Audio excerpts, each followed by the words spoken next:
Hi, my name is Bruce Bassi, and I'm an addiction psychiatrist with Telepsych Health. And I'll be talking today about what is addiction and how to know if I have an addiction. Addiction has underlying biologic, psychologic, and social components, all of which that lead to prolonged use despite negative consequences. The key here being the prolonged use despite negative consequences. There are proven underlying biologic mechanisms that can predispose and perpetuate an addiction. Psychologic factors such as depression, anxiety, or insomnia can also contribute to addiction.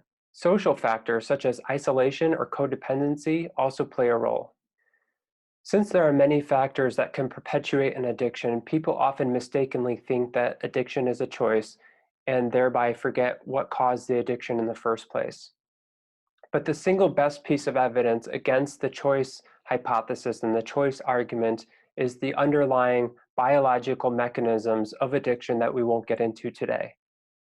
When the brain is hijacked by seeking the feeling of a substance or a behavior, any sort of rational thought that is coming top down from the prefrontal cortex is ignored by the rest of the brain.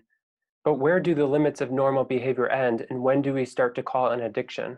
This can be very difficult to differentiate and is usually not very obvious. Recognizing that there is an issue can be a major challenge, and people usually don't start to seek treatment until there is an issue or problem, and even then, people can still deny that there's an issue. Like most things in psychiatry, addiction lies on a spectrum of severity. People who just casually drink alcohol would find that they can drink 1 or 2 drinks in a night and just call it a night. If the plans change and the new plans don't have alcohol, it's not that big of a deal for them, and they won't have cravings to continue drinking. Their alcohol use won't have any sort of impact on their ability to go to work the next day. They usually don't get into fights with their spouse about their alcohol use, and they don't